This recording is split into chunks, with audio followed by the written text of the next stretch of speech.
Hello दोस्तों, examination classes में आपका स्वागत है। आज मैं आप लोगों के लिए यूपी पुलिस कंप्यूटर ऑपरेटर का दोस्तों प्रैक्टिस सेट नंबर 26 लेके उपस्थित हूं। हाँ दोस्तों, जो भी मेरे अभ्यर्थी प्रीवियस ईयर पेपर का solution with practice set and theoretical part चाहते हैं दोस्तों, वे मेरे एग्जामिनेशन क्लासेस के प्लेलिस्ट में चले जाइए। वहां पे दोस्तों आज की डेट में 114 वीडियो आ चुके हैं, वहां से आप वॉच कर सकते हैं।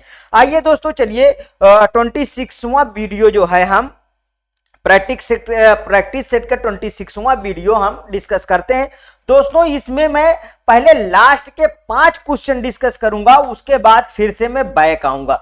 दोस्तों ऐसा क्यों मैं आज कर रहा हूं, क्योंकि दोस्तों ये 5 क्वेश्चन जो है दोस्तों, इसमें से एक क्वेश्चन में थोड़ी सी मिस्टेक है, इसलिए मैं ध्यान में रखते हुए वहां पहुंचना चाह रहा हूं। यहां पे देखिए, ये 156 है। Care data types in the C programming language require the storage of dash byte is means कि C प्रोग्रामिंग भाषा में care data type के लिए डैश बाइट जरूरी है। कितनी जरूरी होती है? तो दोस्तों 1 2 4 नन ऑफ दिस, इसमें क्या कितनी जरूरी होती है? 1 जरूरी होती है। इसको समझिए दोस्तों। देखिए यहां पे मैं लिख देता हूं, करेक्टर कायर टाइप मीन्स की करेक्टर कितना बाइट लेता है? 1 बाइट लेता है सी प्रोग्रामिंग में, ठीक है, 1 बाइट लेगा।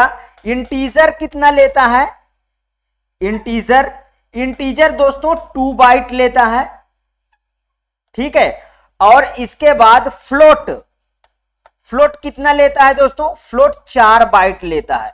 अगर फ्लोट के स्थान पे इसे रियर कहा जाए, इसे रियर कहा जाए तब भी मींस रियल या फ्लोट, रियल या फ्लोट कहा जाए तो वो भी 4 बाइट लेता है। यहां पे अब कौन सा बचा दोस्तों? डबल कितना लेता है?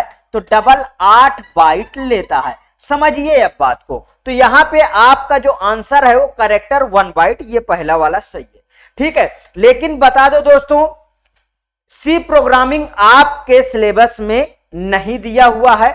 हाँ, अगर जो भी पेपर बनाने वाले हैं, जो एग्जामिनर होते हैं, जो पेपर बनाते हैं दोस्तों, यदि वो सी प्रोग्रामिंग के क्वेश्चन डाल देते हैं तो आपके बहुत बेसिक ही क्वेश्चन डालेंगे, वो कभी प्रोग्रामिंग के क्वेश्चन इसमें नहीं डालेंगे।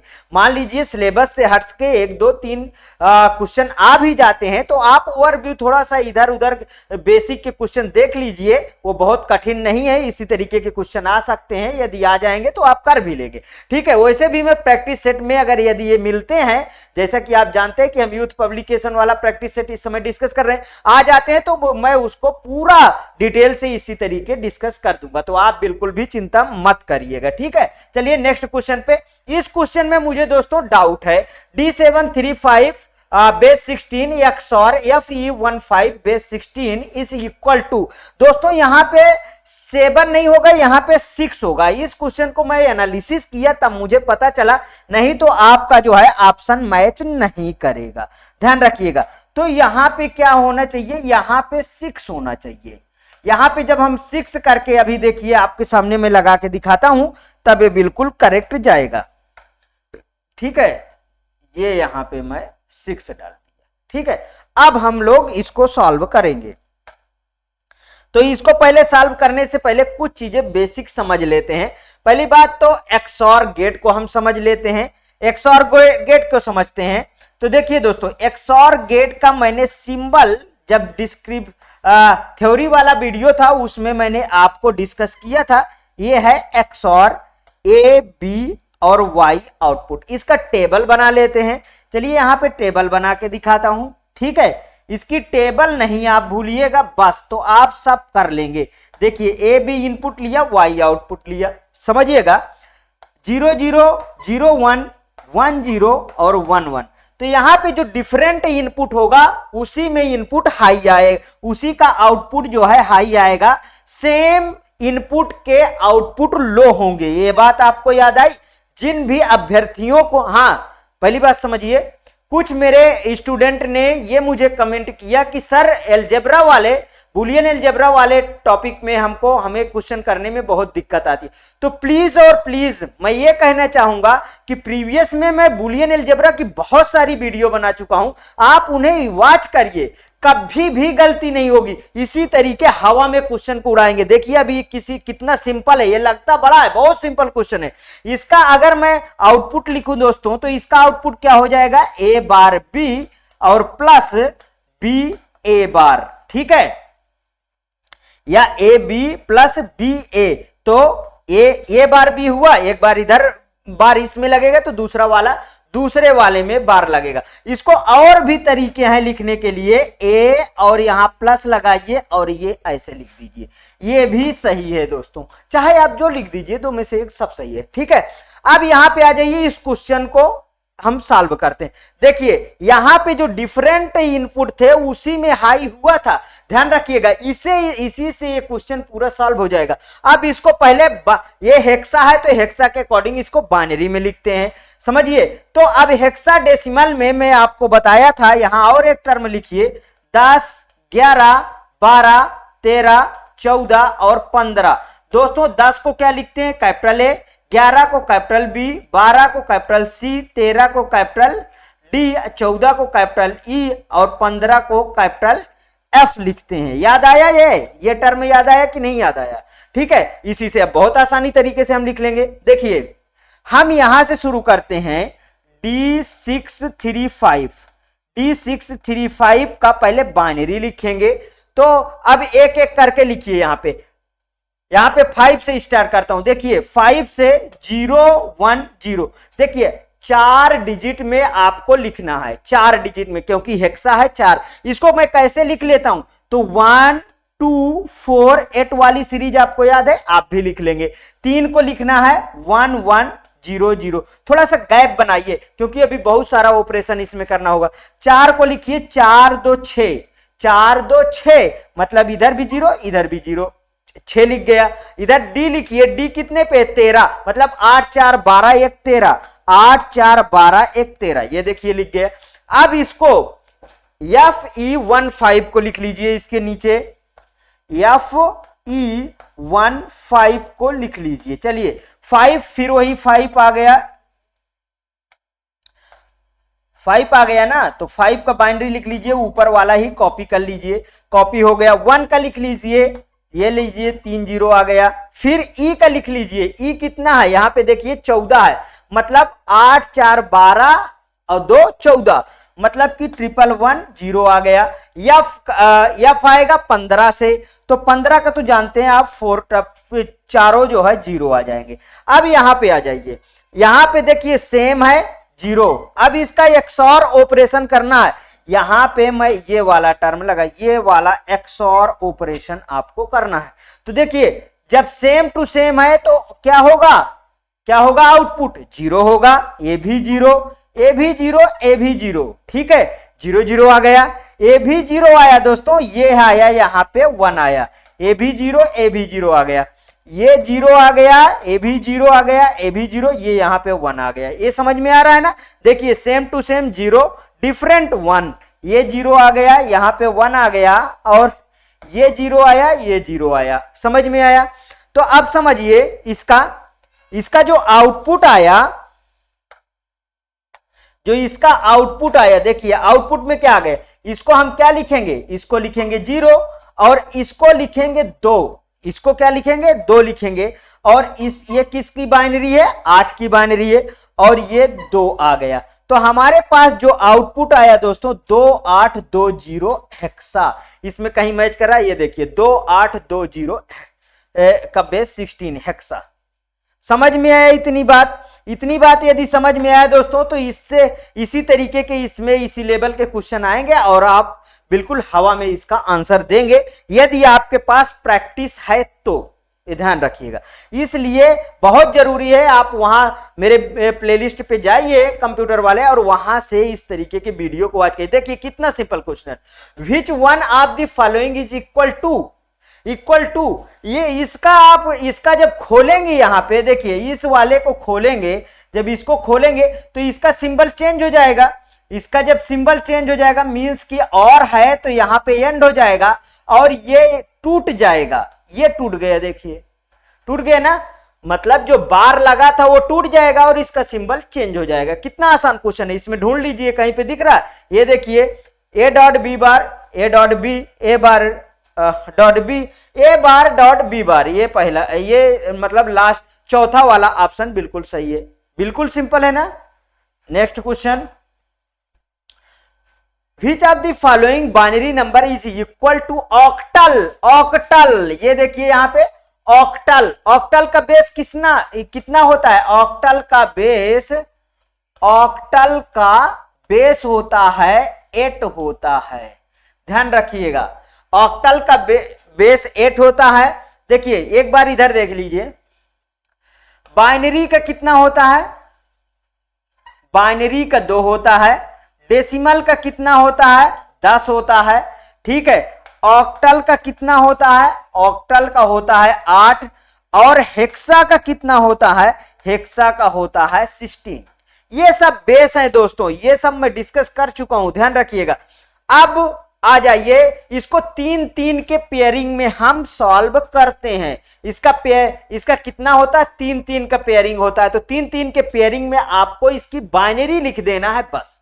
जैसे 6-6.3, तो 3-3 के पेयर में लिखना, 3 की बाइनरी लिख दीजिए 0-1-1, ये देखिए लिख गया। 6 का लिख दीजिए 4-2-6, ये लिख गया कि नहीं लिख गया। फिर इस 3-3 के में लिखना है, देखिए ये भी 3, ये भी 3, अगर हेक्सा होता तो 4-4 में लिखना रहता। ये 6 का लिख दीजिए 1-1-0, ये आ गया। अब बताइए इसमें से कौन सा मिल रहा है आपके पास, ये भी नहीं मिला, देखिए ये भी नहीं मिला, ये भी नहीं मिला। यहां पे देखिए 1-1-0, ये देखिए दोस्तों मैच कर गया, 1-1-0 1-1-0 0-1-1, बिल्कुल सिंपल है। चलिए अगर नेक्स्ट क्वेश्चन पे चलता हूं। The minimize the expression for the given K map यक्स डोंट केयर इज। दोस्तों इसमें डोंट केयर जो दिया है उसमें कंफ्यूज नहीं होना, मींस कि जब आप पेयरिंग करेंगे तो अगर डोंट केयर इंक्लूड होता है तो उसे आप इंक्लूड कर लेंगे, ध्यान रखिएगा, इस बात को आप ध्यान रखिएगा। दिए गए के मैप में डोंट केयर में न्यूनतम अभिव्यक्ति होगी C+AB। अब ये क्या लिखा है, इसको छोड़िए ऑप्शन को, पहले यहां पे चलिए इससे सॉल्व करते हैं, समझिए इसको समझते हैं पूरी तरीके से। देखिए इधर CD और AB दिया हुआ है, तो इस वाले में 0-0 क्या बन जाएगा, 0-0 क्या बन जाएगा, 0-0 बन जाएगा A bar B bar, A bar B बार, और 0-1 बन जाएगा A बार B, और 1-1 बन जाएगा A B, और 1-0 बन जाएगा A B बार। ये याद आया क्या आपको, ठीक है। मतलब कि जो 0 होगा उसमें बार चढ़ेगा, जो 1 होगा जो 1 होगा उसमें बार नहीं लगेगा। सॉफ्ट फॉर्म और पोस्ट फॉर्म दोनों याद है, तो ये सॉफ्ट फॉर्म है, means sum of product, sum of product, याद आया, सम ऑफ प्रोडक्ट आपको याद होना चाहिए। इसमें मैं बहुत सारा क्वेश्चन आपको करवा रखा हूं। CD वाले में चलिए, CD ये देखिए CD, ये CD और CD बार, समझ में आ गया। यहां पे 0-0 था, 2 बार चढ़ गया, यहां पे 0 देखिए, यहां बार हो गया, 1 पे छूट गया, यहां पे 1-1 है और यहां पे 1-0 है। मींस कि इसका लिखने का जो तरीका था ये तो आपको गिवन है, मान लो गिवन नहीं है तो क्या करेंगे, 0-1-2-3 इस तरीके लिखेंगे, 0-1-2-3 इस तरीके लिखेंगे। उसी तरीके इसमें हम जब फिलर करते थे तो आपको फिलर याद होना चाहिए। यहां से मैं शुरू करता था 0-1-2, ये देखिए यहां पे गलत भर दिया, 2-3 4 5 6 7, और यहां 8 9 10 11 12 13 14 और 15 इस तरीके देखिए मैं भरता था। याद आया कि नहीं आया क्या मैप। अब जो क्वेश्चन में दिया उसको पहले निकाल लेते हैं, फिर उसके बाद अलग से हम डिस्क्राइब करेंगे, और थ्योरेटिकल पार्ट में किए हैं वहां से जाकर। देखिए मैक्सिमम की पेयरिंग बनाना होता है तो 1 1 1 1 1, इसमें देखिए 0 तो कहीं नहीं है, तो ये देखिए 8 का पेयर बन गया, ये यहां पे 8 की पेयरिंग बन गई, ठीक है। अब इधर देखिए ये 1 यहां पे छूट रहा है, कहीं पे और 1 छूट रहा है, ये एक ही छूट रहा है, जीरो है, जीरो को हम लेंगे नहीं। तो ये वाला देखिए, ये वाला यहां से ये गया, यहां से ये वाला गया, तो ये वाला भी काट लेते हैं और ये वाला, क्योंकि आप मैक्सिमम पेयरिंग बनाना होता है तो बना लीजिए। तो इस वाले में कौन सा मैच करेगा, इस वाले में ये पहले ये वाले को हम निकालेंगे फिर इसमें आएंगे। तो इसमें देखिए कौन मैच कर रहा, y इक्वल टू जो आउटपुट आएगा इसमें कौन मैच कर रहा, इधर से देखिए सी डी बार, यहां पे ये चारों में से कोई नहीं मैच कर रहा। मैच करना समझे, मैच करना कैसे, मतलब सेम होना चाहिए। तो इधर से सी बार डी ये सब नहीं मैच कर रहा ना, इधर से मैच कर रहा है, ए मैच कर रहा है, तो ए निकाल लीजिए यहां पे, ठीक है। प्लस सम ऑफ प्रोडक्ट है, बीच में प्लस लगाएंगे, ध्यान रखिएगा। अब इस वाले में मैच करेगा, यहां भी मैच करेगा, इधर भी मैच करेगा। इसमें क्या मैच किया, इसमें बी बार मैच किया, तो इधर बी बार लिख लीजिए।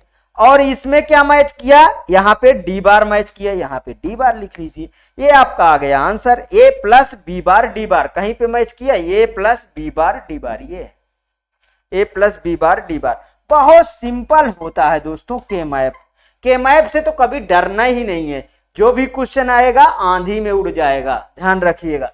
ये कौन सा क्वेश्चन नंबर था, ये 160 ना। अब चलिए शुरुआत से चलते हैं, ठीक। 5 क्वेश्चन इसके डिस्कस हो गए, अब यहां पे आ जाइए। 141 MICR बैंकों के द्वारा चेकों की पुष्टि करने की तकनीक है जो डैश से संबंधित है। MICR means magnetic ink character reader या की रिकॉग्निशन, दोनों आएगा, दोनों सही है।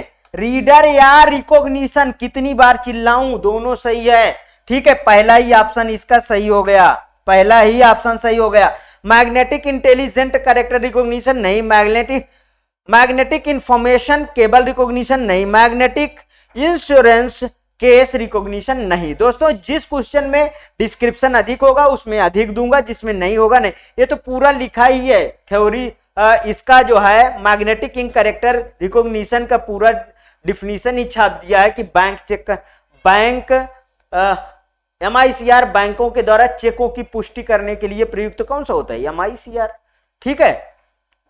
नेक्स्ट क्वेश्चन इसी तरीके में और होता है, आपको बता दूं, OCR, BCR, ठीक है, और OMR, ये सब भी थोड़ा सा देख लीजिएगा। ऑप्टिकल करेक्टर रीडर या रिकॉग्निशन, बार कोड रीडर या रिकॉग्निशन, ऑप्टिकल मार्क रीडर या रिकॉग्निशन, ये सब भी बहुत बार पूछे गए हैं, ध्यान रखिएगा। अगला, प्रोग्रामिंग लैंग्वेज के नियमों को क्या कहा जाता है, प्रोग्रामिंग लैंग्वेज के नियमों को क्या कहा जाता है, rule of the programming language are called, procedure कहा जाता है, कॉल्स कहा जाता है, मेथड्स कहा जाता है, सिंटैक्स। दोस्तों सिंटैक्स कहा जाता है, देखिए कोई सा प्रोग्राम लिखने के पहले उसका सिंटैक्स तैयार किया जाता है, उस सिंटैक्स के आधार पे ही हम प्रोग्राम को लिखते हैं, ठीक है। तो वही यहां पे पूछा गया है कि प्रोग्रामिंग लैंग्वेज के नियमों को क्या कहा जाता है, तो वो होता है सिंटैक्स, ध्यान रखिएगा। Next question, VGA video graphics array, visual graphics array, volatile graphics array की वीडियो ग्राफिक्स एडेप्टर। दोस्तों ये क्वेश्चन आपके कंप्यूटर ऑपरेटर में प्रीवियस में पूछा जा चुका है, वीडियो ग्राफिक्स एरे होता है इसका full form. Next question, MSIC का अर्थ है, MSIC means stand for, full form पूछ रहा है। मीडियम स्केल इंटीग्रेशन सर्किट होता है कि मीडियम सिस्टम इंटीग्रेटेड सर्किट होता है, मीडियम स्केल इंटेलिजेंट सर्किट होता है कि मीडियम सिस्टम इंटेलिजेंट सर्किट होता है। दोस्तों ये होता है मीडियम स्केल इंटीग्रेटेड सर्किट्स होता है, ध्यान रखिएगा। थोड़ा फुल फॉर्म को आप याद कर लीजिए जिससे इस तरीके के क्वेश्चन आप सॉल्व कर सकें। क्या होता है जब एक वर्कशीट को सुरक्षित नहीं किया जाता है, What happens when a worksheet is not the protected? इसे खोला नहीं जाता, इसे संचयित नहीं किया जाता, इसमें बदलाव नहीं किया जा सकता, इसमें बदलाव संभव। दोस्तों जब तक उसे सेव नहीं करोगे तब तक आपको बदलाव उसमें संभव है, मींस कि आपका डी ऑप्शन सही है। सेव कर दोगे तो फिर बदलाव, सुरक्षित कर दोगे तो बदलाव कहां से संभव होगा। आईपी एड्रेस में कितने बिट्स होते हैं, आईपी एड्रेस कल, हाँ नहीं, यही क्वेश्चन दोस्तों एक प्रैक्टिस सेट उसका था, हाँ जूनियर असिस्टेंट मेंस का था, उसमें ये क्वेश्चन दिया हुआ था।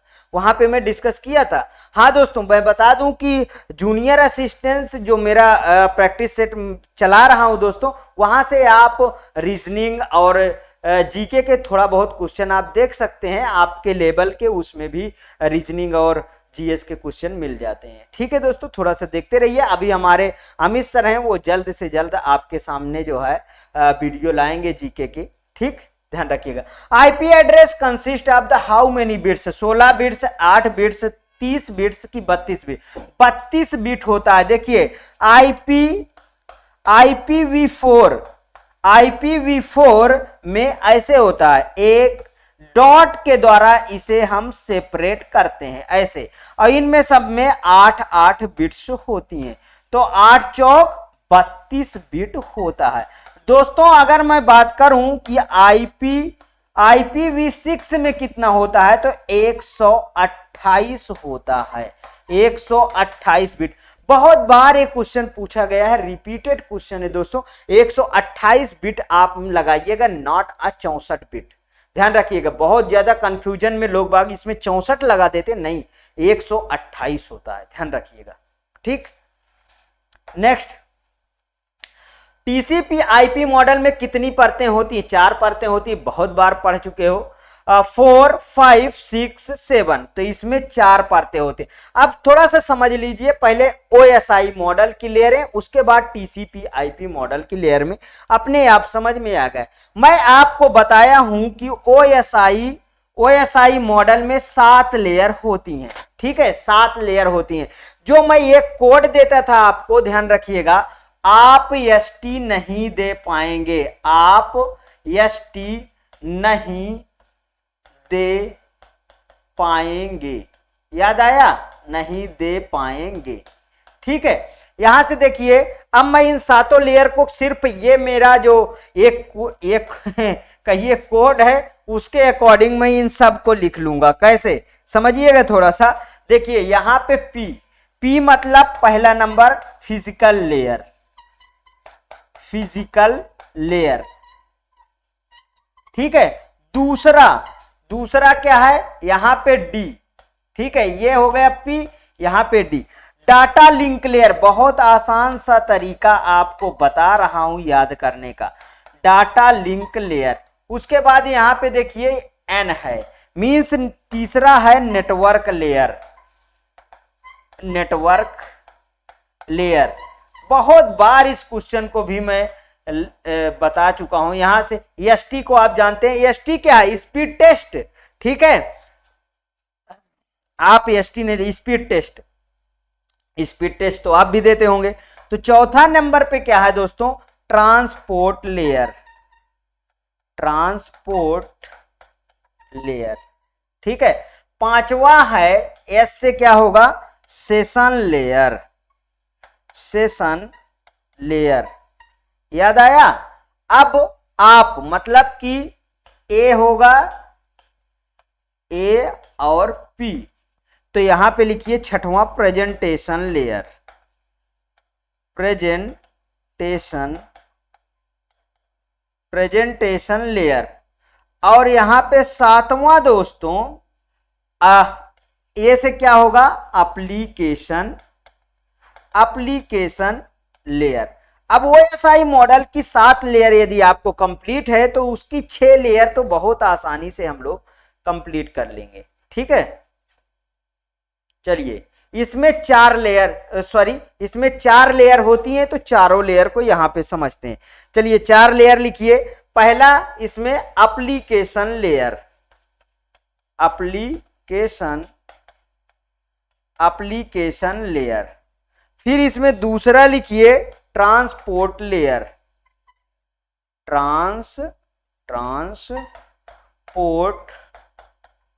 Transport layer. और इसमें तीसरा लिखिए इंटरनेट लेयर, इंटरनेट लेयर। और इसमें चौथा लिखिए होस्ट टू नेटवर्क, या होस्ट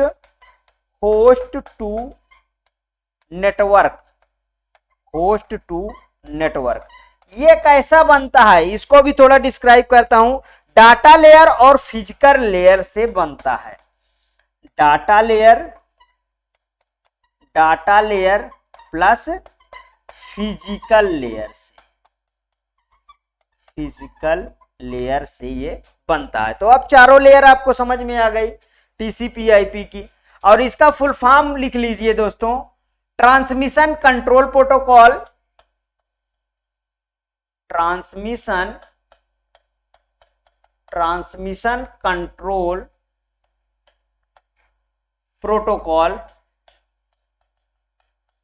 प्रोटोकॉल और आईपी मतलब internet protocol,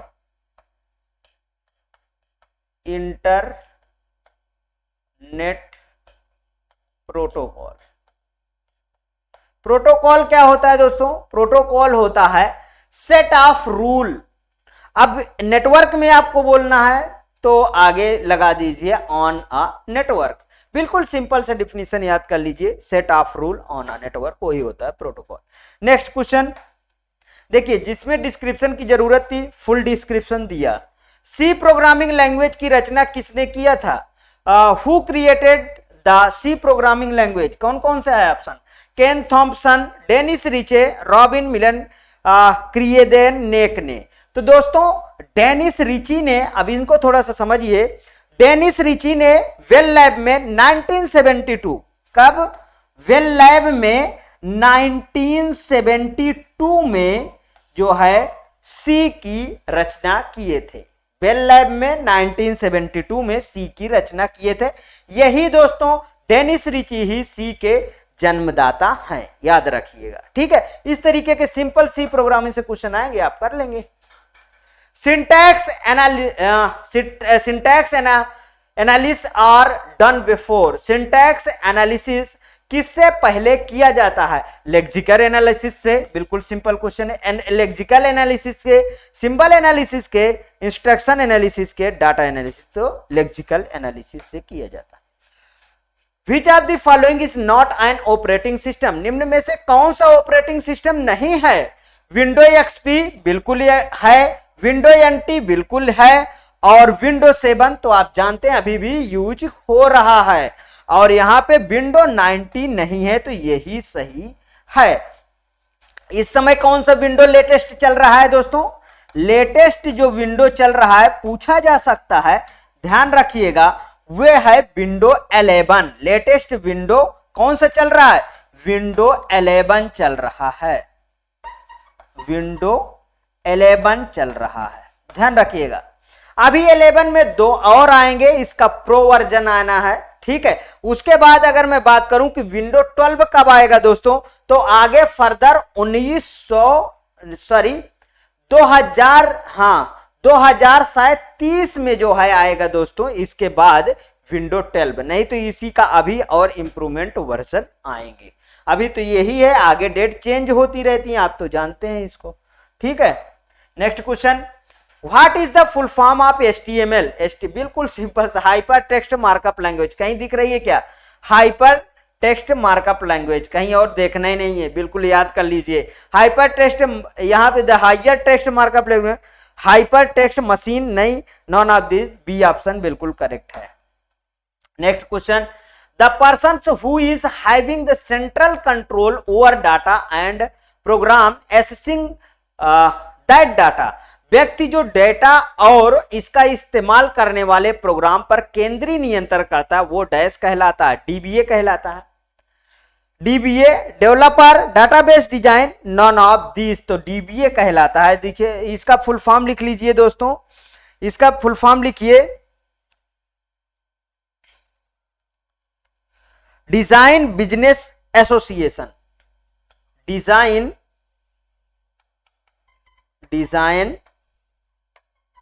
business association,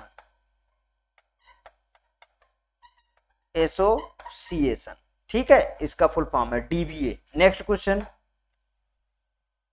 a hardware device that is the capable of the executing a sequence of instruction is known as. एक hardware device जो निर्देशों के अनुक्रम को एग्जीक्यूट करने में सक्षम है, वो डैश कहलाती है। CPU, ALU, processor, non of this. दोस्तों प्रोसेसर है, प्रोसेसर क्या है? एक हार्डवेयर डिवाइस है, जो एग्जीक्यूट करने में प्रोसेसर है, एक हार्डवेयर डिवाइस है जो किसी भी प्रोग्राम को एग्जीक्यूट करने में सक्षम होता है, इंस्ट्रक्शन को एग्जीक्यूट करने में सक्षम होता है। यहां पे देखिए सीक्वेंस ऑफ इंस्ट्रक्शन। अच्छा, ये सीक्वेंस ऑफ इंस्ट्रक्शन से थोड़ा समझिए, मैं इसको बहुत बार बता चुका हूं। सीक्वेंस ऑफ इंस्ट्रक्शन ही प्रोग्राम है। जैसे मैं बताता हूं, डाटा क्या है दोस्तों, data raw figure and facts data है पहले नंबर पे। दूसरे पे आता है कमांड, दूसरे पे क्या आता है, कमांड आता है। कमांड क्या है, collection of data is known as command. इसके बाद आता है दोस्तों तीसरे नंबर पे इंस्ट्रक्शन।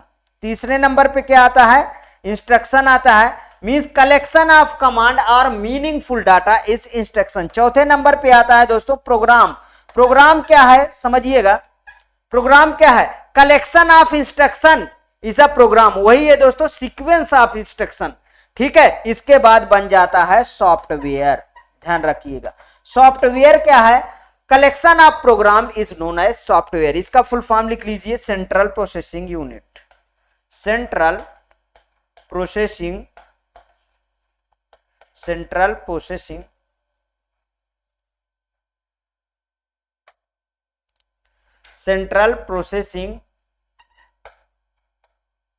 यूनिट। ठीक है, एएलयू का arithmetic logic unit. Arithmetic logic unit दोस्तों, इसी के द्वारा प्लस माइनस जोड़ घटाव गुणा भाग सब होता है एएलयू के थ्रू। समझ में आया? नेक्स्ट क्वेश्चन पे चलते हैं। Which of the following operating systems is better for implementing client server network? निम्नलिखित ऑपरेटिंग सिस्टम में से कौन सा क्लाइंट सर्वर नेटवर्क को लागू करने में बेहतर है? वाह, MS DOS है, Microsoft office disk operating system उसका फुल फॉर्म है, याद रखिएगा। नोवेल नेटवर्क, OS 2 की नन ऑफ दिस दोस्तों नोवेल नेटवर्क होता है, नोवेल नेटवेयर होता है, सॉरी नेटवर्क नहीं नेटवेयर। आगे, विच of the following option is not an input device. देखिए स्कैनर, अभी इनपुट और आउटपुट को थोड़ा फिर डिस्क्रिप्शन देता हूं। जो हम कंप्यूटर को देते हैं वो इनपुट कहलाता है, जो कंप्यूटर हमको देता है वो आउटपुट कहलाता है। बस लगा दीजिए स्कैनर से। स्कैनर क्या है, मतलब कि हार्ड में फिजिकल कॉपी को, फिजिकल कॉपी या पेपर को किस में बदलता है, डिजिटल में बदलता है। ध्यान रखिएगा, किस में बदलता है, डिजिटल में बदलता है, वो होता है स्कैनर। वहीं पे माउस क्या है, माउस इनपुट डिवाइस है, इसी को पॉइंटिंग डिवाइस कहते हैं। ठीक है, इसी को क्या कहते हैं, पॉइंटिंग डिवाइस। पॉइंटिंग डिवाइस कौन है, तीन है, माउस है, जॉयस्टिक है, ट्रैक बॉल है, याद रखिएगा। तीन इसके पहले पॉइंटिंग डिवाइस पूछी गई है।